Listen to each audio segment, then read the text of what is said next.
Welcome my YouTube channel. देखिए, ये class 10th का पीडीएफ का दूसरा क्लास है। पहला क्लास बना दिए हैं, आप लोग देख लीजिएगा। ठीक, ये दूसरा क्लास है। ठीक है ना, कुछ बच गया था उसी को हम लोग जोड़ रहे हैं। देखिए इसमें क्या है, पहले क्या है, जीन कोश, जीन पोल, यानी किसी भी प्रजाति के समष्टि या आबादी में स्थित समस्त जीन को जीन कोश कहते हैं। ठीक, यानी जीव विकास का ही एक रूप है जीन कोश। इस वक्त क्या है, जैव विकास के कारण जीवों की नई प्रजातियों की उत्पत्ति होना। यानी जीव विकास का मतलब क्या होता है, जीव विकास टॉपिक आया क्यों, यानी नए नए प्रजातियों का उत्पन्न होना। ठीक है ना, इसको आता है उपार्जित लक्षण। क्या आता है, उपार्जित लक्षण। उपार्जित लक्षण क्या होता है, जब वातावरण के प्रभाव के कारण नए जीव की उत्पत्ति होती है और उस जीव के माता पिता का आनुवंशिक लक्षण नहीं मिलते हैं, उसे उपार्जित लक्षण कहते हैं। उपार्जित लक्षण में जीवों का जो अंग अधिक उपयोग होता है वे अंग अधिक विकसित हो जाते हैं और जो अंग कम उपयोग होते हैं वो अंग धीरे धीरे विलुप्त हो जाते हैं। लेकिन ये गलत है। जैसे मान कर चलो, जैसे चूहा का पूँछ है, चूहा का पूँछ का कोई उपयोग न है और उसका उपयोग कुछ नहीं है, तो वो विलुप्त हो जाना चाहिए, लेकिन विलुप्त नहीं हुआ। और जो उपार्जित लक्षण कहता है, जो अंग अगर उपयोग हो रहा है ना, वो अंग रहेगा, जो अंग उपयोग नहीं हो रहा है वो नहीं रहेगा। ठीक है ना, ये हर ये डिफिनीशन है, आप लोग लिख लीजिएगा। ठीक, इस वक्त क्या करें, लेमार्कवाद। क्या इसके बाद आया इसको लेमार्कवाद। ठीक, फ्रांसीसी वैज्ञानिक लेवी लेमार्क 1744 1779, इसका जन्म हुआ था 1744 में, मृत्यु 1829 में। अपनी पुस्तक फिलोसफियन जूलॉजिक 1809 में लिखे थे, में बताया कि उपार्जित लक्षण वंशागति होते हैं, जिसे लेमार्क या उपार्जित लक्षण का वंशागति सिद्धांत कहते हैं। इसका प्रमुख बात निम्नलिखित है। ठीक, इन्होंने जो दिए थे उपार्जित लक्षण, उसका निम्नलिखित बात है। पहला, उपयोग अंग का विकास और अनुपयोग अंग का ह्रास।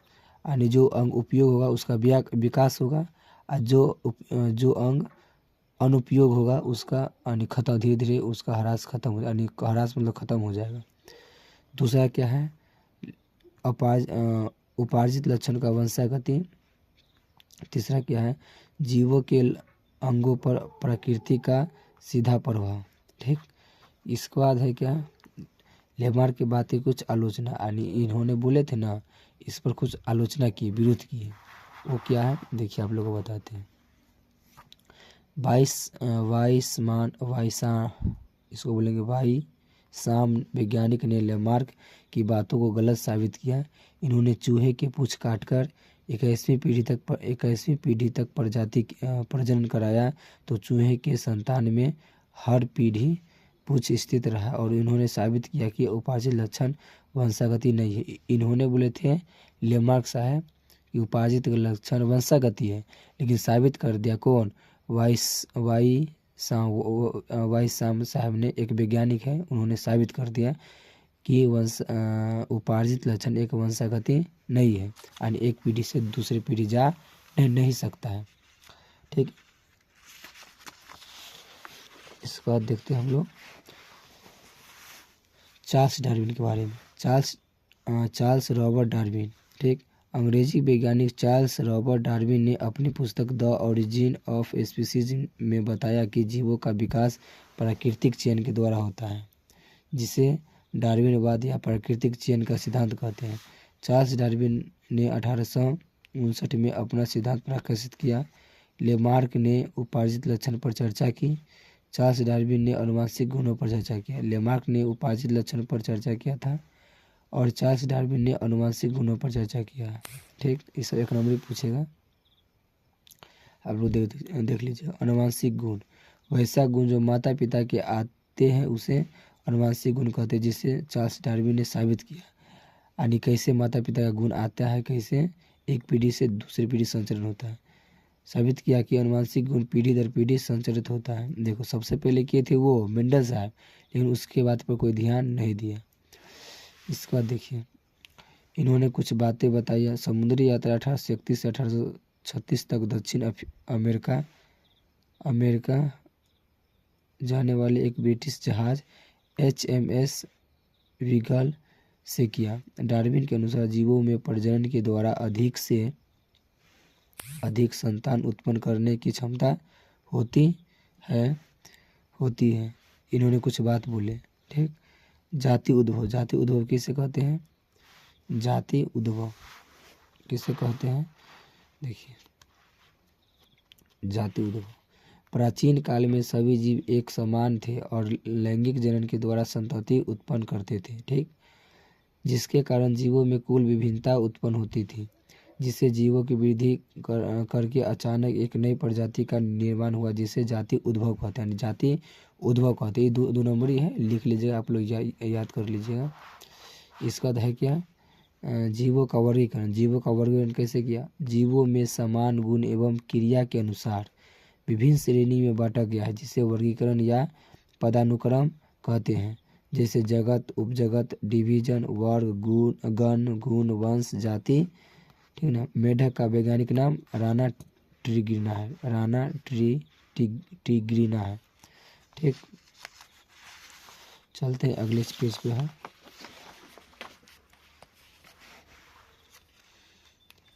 अगले पेज में क्या है? जीवों का तुलनात्मक संरचना। इसमें क्या देखिए, समजात अंग, असमजात अंग। यहाँ से 2 नंबरी फिक्स से पूछबे करता है, 1 नंबरी पूछता है। समजात अंग किसे कहते हैं? जंतुओं का ऐसा अंग जिससे संरचना समान हो और कार्य भिन्न भिन्न हो, उसे समजात अंग कहते हैं। जैसे बिल्ली, मेढक, कुत्ता, बंदर, पक्षी तथा मनुष्य के अग्रपाद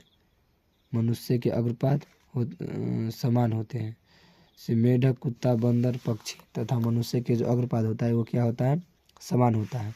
असमजात अंग जीवों का वैसा अंग जिसका संरचना विभिन्न हो और कार्य दृष्टि से समान हो, यानी अंग विभिन्न हो और कार्य समान हो, उसे असमजात अंग कहते हैं। जैसे कीटों का पंख, पक्षी, तितलियां, चमगादड़ के पंख का कार्य समान होता है, संरचना भिन्न होता है। इसके बाद होता है भ्रूण। प्राणी के विकास की प्रारंभिक अवस्था को भ्रूण कहते हैं। यह भ्रूण शुक्राणु व अंडाणु के संयोजन के बाद युग्मनज का निर्माण होता है और युग्मनज विकसित होकर भ्रूण बन जाता है। इसे प्रमाणित होता है कि जीवों का भ्रूण प्रारंभिक अवस्था में एक समान होते हैं। ठीक। इतना आप लोगों को पता है। भ्रूण विज्ञान पूछेगा। भ्रूण विज्ञान किसे कहते हैं? जीव विज्ञान की वह शाखा जिसमें भ्रूण के बारे में अध्ययन किया जाता है, उसे भ्रूण विज्ञान कहते हैं। ये क्वेश्चन पूछेगा आपसे जीवाश्म। ठीक। क्वेश्चन पूछ भी सकता है। जब प्राकृतिक घटना या वातावरण के कारण जो जीव विलुप्त हो जाते हैं और उसका आकार पृथ्वी के चट्टानों पर छप जाता है, उसे जीवाश्म कहते हैं। जीव विज्ञान की वह शाखा, पहला डिफिनीशन हुआ। दूसरा डिफिनीशन भी हम लोग कह सकते हैं। जीव विज्ञान की वह शाखा जिसमें जीवाश्म के बारे में अध्ययन किया जाता है, उसे जीवाश्म विज्ञान कहते हैं। क्या है?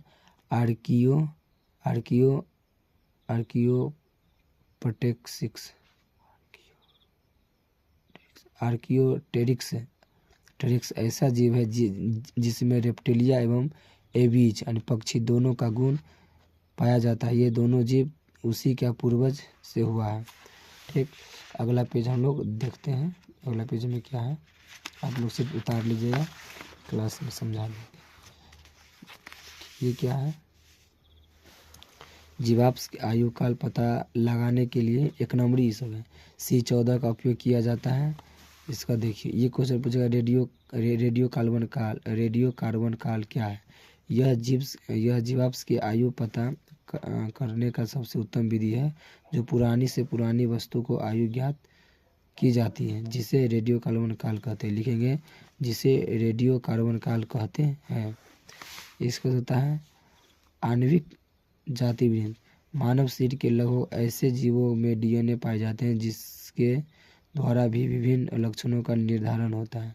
जब विभिन्न जीवों का जाति का खोज या पूर्वजों का खोज DNA के तुलनात्मक अध्ययन के द्वारा किया जाता है, तो उसे आणविक वृंत कहते हैं। जब कोई भी जीवों को अगर हम लोग डीएनए के अनुसार खोजते हैं उसको आणविक जाति वृंत कहते हैं। मानव प्रजनन, मानव के विकासों का अध्ययन से पता चलता है कि मानव की उत्पत्ति आनुवंशिक परिवर्तन के कारण हुआ है, जिससे हम प्रमाणित होता है कि पृथ्वी पर जीवों की उत्पत्ति बानर या वनवानु से हुआ है। मानव का जीवाश्म के अध्ययन से यह पता चलता है कि मानव की उत्पत्ति आज से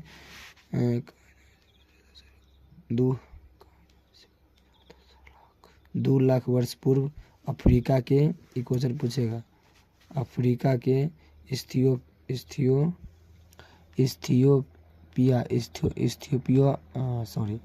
इथियोपिया नामक जगह पर हुआ है। यहाँ से पूर्वज के द्वारा पृथ्वी पर फैला गया है। आधुनिक मानव का वैज्ञानिक नाम होमो सेपियंस है। आप लोग इतना उतार लीजिएगा, ठीक। जब तक के लिए